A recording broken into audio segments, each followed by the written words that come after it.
All right, welcome to the rest of my life. I'm riding in the car with my wife. Hi. And I'm on 9 days vacation. So this is a special episode. And we're going to go out for a little drive. We were going to go to Atlanta today, but that didn't work out. Oh dear. Let's go a different way than usual.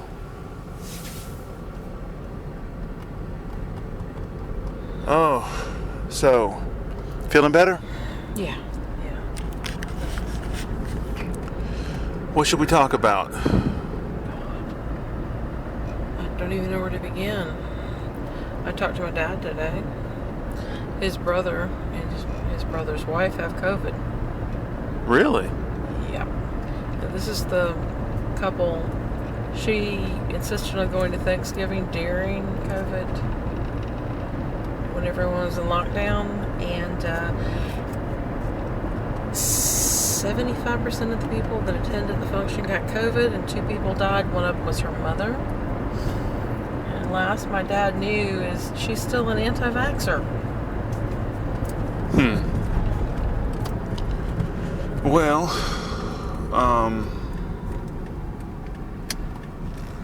trying to think. It's been a very productive week for me. I finished writing the first quarter of my novel a couple of days ahead of schedule, and I'm going to wait a good while before I start the second quarter.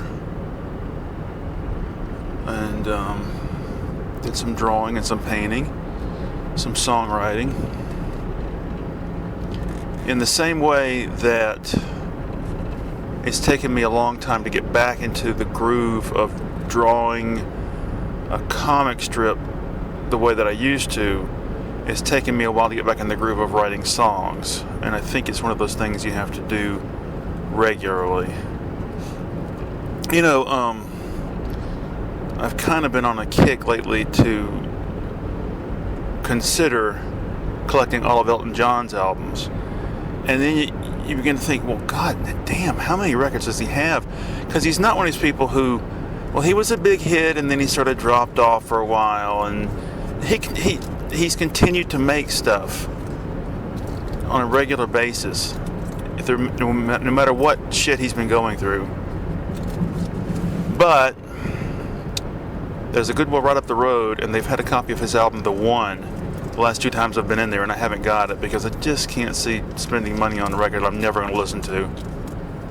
If it was free, that'd be different, but I really don't care about any of his work after I'm Still Standing. What do you say, Bonnie? I have no opinion about Elton John. Really? He was talented. I like his hits, some of them, not all of them. Like Crocodile Rock, I don't want to listen to ever again. No, he's a very talented person. I don't understand why Don't Go Breaking My Heart is not on either of the greatest hits, the first 2 greatest hits albums. Because all of us are tired of listening to it back in the 70s. Well, that's really not a good reason to keep it off the greatest hits. Because it was with Kiki D, right? Yeah, who is still making her trailer payments off her royalties on that song.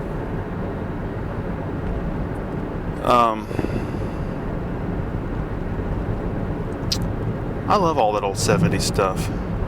I don't. I actually listened to it at the time. Whereas you were stuck listening to 70s country music. Weren't you, dear? The 70s, no. We started listening to country in the early 80s. Okay, that's scary. Yeah, it was What did you listen to before then? Well, I remember distinctly being a little bitty kid and Let 'Em In by Paul McCartney was on the radio, and my dad getting all excited about it. Your dad? Excited? Yeah. Okay, we're going to turn here to the right, just for a change. Yeah, be careful, dear. Dear. A lot of artists took the wrong path when the 80s came along. David Bowie was one of them, but he quickly got back on track. Yeah.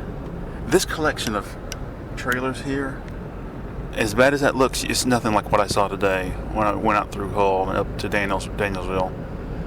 Unbelievable. I wish I could have got more. You know what? That's what we ought to do. We ought to go that way. So you won't be able to see much. It's getting dark now. Damn, I wish I thought about it. It was unbelievable. Tomorrow's Wednesday, right? Yeah, as of tonight, my vacation's halfway over. Well, tomorrow I have to start baking. Yeah. We could take a quick spin out that way, though. You wouldn't have to bake all day. Okay. But there was a guy out there burning something in his backyard, and he had this real mean look on his face, and he was looking at me like, "What are you doing out this way?" By the way,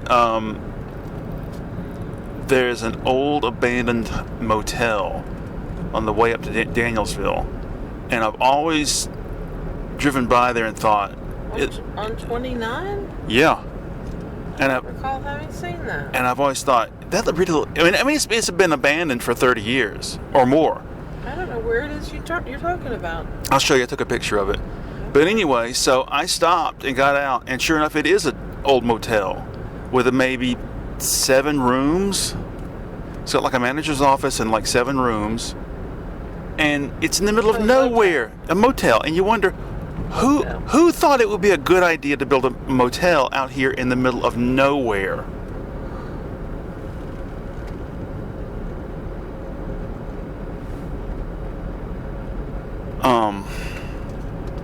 That little dog leg. Are those? Not burning trash. Yeah, but what were those white buckets? Is that to collect rainwater? I don't know.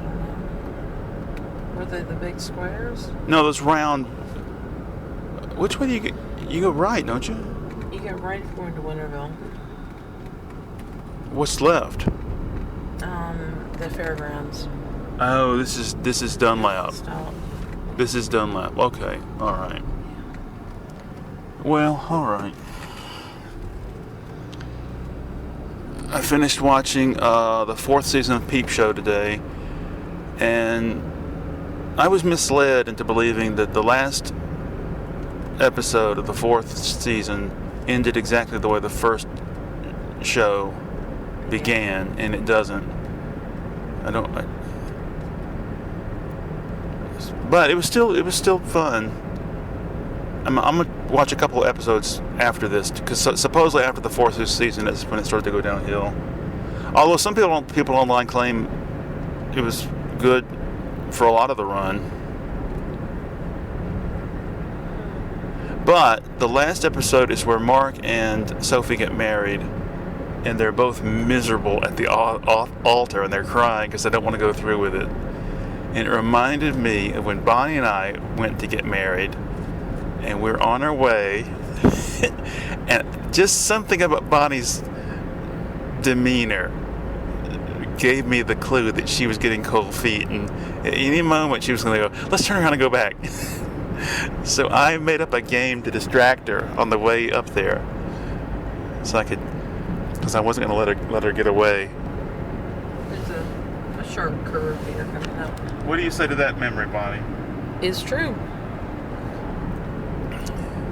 Okay, see the curve here? Yeah. It's a sharp left here. Yeah, I think I know where we're going to come out now. Oh dear. And a stop sign. And I've been listening to techno, supposedly dark techno, a lot this week. And I'd really like to get an album or two by some of these artists, but I really don't want to pay that kind of money. If you're getting a mainstream CD, you can get a used copy for reasonable, but I just don't see getting an album by one of these guys for less than $22. I ought to go downtown to Wuxtree and see what they have available. You're going to need a whole list of the artists. True, It listed. true. But Bonnie, a couple of days ago, Bonnie and I went to Barnes and Noble, and although I would never buy anything there, I was going to get a magazine there, but I would never pay full price for stuff like that. But it was nice to be in a real bookstore. Oh, Peter says the discount code is linked to our phone number. So if you ever go in there and need a discount. Okay. Does he have to pay a monthly fee or something for that, or yearly He fee? paid a one-time fee or something. I'm not sure. He's saved a lot because he buys a lot there. Walden Books used to have all these crazy book clubs, and they were just not worth the money. I was a member of the science fiction book club and the mystery book club.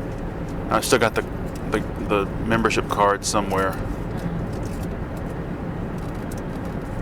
I threw out our bread store card about a week or two before I took Peter to the bread store again. It'd been over 10 years and it was just in my wallet. I'm like, why the hell is this in my wallet? This discount bread store she's talking about has been there since I was a kid. And they used to have, when you bought something, they had a spinner wheel, and you would spin it. It would tell you what free prize you won. It'd be like, a pack of muffins or something. But that sort of thing is going away. Everything that was quaint and charming and old-fashioned like that is going away, and it's sad. I wish... What? Tap it down to 40 here. The cops have been sitting on this route. For a brief second this weekend, I thought maybe I was missing one of the Dune books. I'm thinking about thinking about reading the original 5 or 6 books in the series, and I thought, I might be missing one of them. And it made me think, I wish that there were still used bookstores around, but they're all gone now. Outside of thrift stores, yeah. Jackson Street Books had so many great things. Walden Books is there, but you're so cheap, you won't spend the $6 or $7 they charge. Yeah. Well, it was worth it for me. Peter and I went there. He got some sci-fi that he couldn't find otherwise on Amazon, and I got some decorating, design, architecture books. And they were $6 each, and you can't get those usually for less than $30 plus shipping. So it really depends on what you're looking for there. yeah, there was a used bookstore out in Watkinsville called Books. Was that Books Trade-A Galore? Book? Books Galore was. Well, one Trade-A of Book's the- different, but Books Galore. Yeah. When we went there the day they went out of business, and they were selling all these homemade, handcrafted bookshelves that Double-sided. that they'd had in there for 40 years. And we bought 2. we bought 2. We should have bought 4. $90 each. The cop up I ahead. see that. Yeah.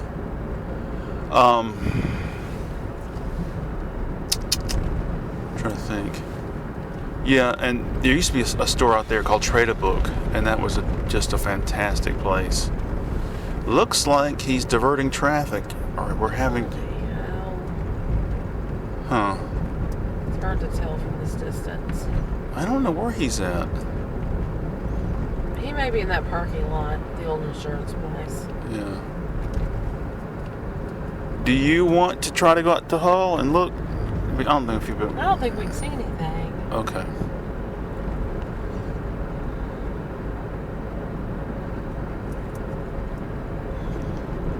Well, any topics you can think of to talk about? We saw Dune, Yeah, I finally saw the new Dune. the new Dune from last year. Okay, what is And going on here? Here's my final assessment, ultimate assessment. I thought visually it was really, really good, but ultimately I thought it was boring. Speed trap. Yeah. I just thought it was a big nothing. I mean, as far as It narratively. didn't help that we were missing the closed captioning. That did take away a bit from Well, me. a tiny bit, but But also we had seen the other movie, the original, so many times we knew what they were saying. So, well, that's another thing. People, a lot of not everybody, but a lot of people shit on the David Lynch version, and I didn't think it was terribly different. It was a little more subtle, but It was a little bit. It reminded me of when Peter Jackson's King Kong came out. Oh God. The hype leading up to it was, well, this is for everybody who was a fan of the original 1933 version, and we were fans. And to be honest, it's more alike in tone to the 76 version. Well, the 76 version was great. I think the 76 version is really, really good. There's nothing wrong with it. But Peter Jackson's version, I don't know. It was a big pile of shit. I enjoyed the one that came out a couple years ago, Kong on Skull Island, more. Oh. It was just fun. Yeah, that was a big dumb summer movie. Yeah, which is fine. Which is fine if you're going for action, thrills, and yeah. See, here's the thing that a lot of people misremember things. The, what the hell is his name? The name of the character in the original that... Dent? Jack Dent?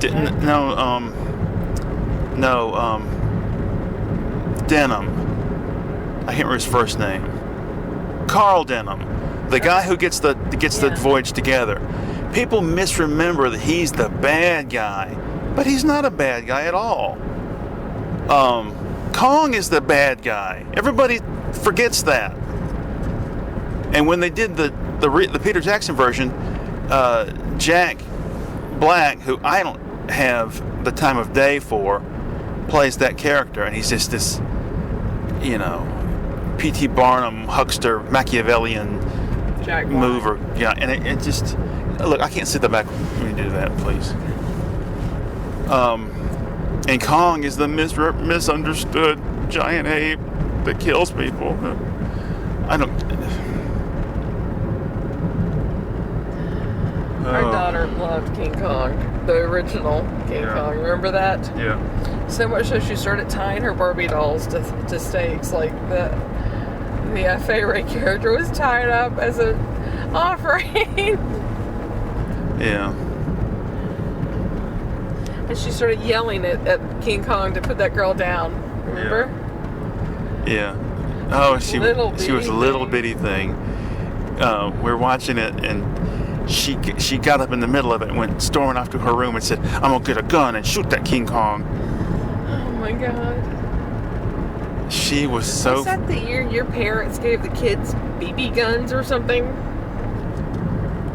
They gave them a rocking horse and guns and cowboy hats? Yeah, but they weren't real BB guns. I think they were just plastic. Were they? Yeah, they weren't real BB guns. Oh. You wouldn't live it past something real. When I got a BB gun, and I've still got it, when I was 7 years old, and my dad made a big to-do about showing me how to aim it, and don't point it at your eye, and don't cock it this way, and on and on and on. I used that to introduce the kids to guns, to have them shoot at a target and stuff like that. Do you know that? No. Yep. Well, And then it was bows and arrows after that. I was always very, if an adult or a parent told me, if you do this, you'll get killed or horribly maimed, I took it seriously. I wasn't one of these kids like, oh, to hell with that, I'll stick my hand in the boiling water. Your penis in the light socket. Yeah. So, I always did what I was told with regard to that kind of thing. Oh, you remember the time I was making curtains and Reed walked over and touched the iron? Oh my God, that was so sad. Like, this delayed reaction, like, sweetie. Oh God, I'll. And it didn't leave a mark or anything like that, but it was that little shock, burn. I remember a lot of times when the kids got hurt. When she was a baby, she crawled up that back of that chair and fell into the window. Fell over the back of the chair into the windowsill. God. Oh God, all the horrible times they've been hurt. My poor dad today, talking to him. I asked how they were doing financially with the grocery situation, the price rises and such. And he's like, we're fine. We don't worry about anything. The only time I've ever looked at, he said, the only time I've ever looked at the prices of anything I've bought was when I had both of you girls in college at the same time. And there was just this moment of sadness for him. What's out that way if I go straight? The industrial park and the industrial recycling center. Okay. It's got that huge RV lot that rents out spaces, and then beyond that is the enormous recycling center for the county. And then it hooks into Olympic. I feel like I haven't done as much this week as I wanted to. I wanted to drive around and take more photographs. Well, between me being ill and you being eternally tired.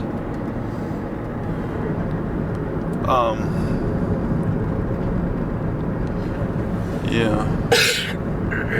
Oh, a row of dump trucks. That'd be a good picture if it was daylight. It's just, I haven't had a chance to do everything. I wanted to walk around and look. There beside us is one of those cemeteries that's not a traditional cemetery. It's a memorial garden. It's tacky. They don't have tombstones. They have electrically lit plaques to mark the grave sites. It's really stupid. These businesses are all still open. These weird little businesses that sell fixed tires and stuff.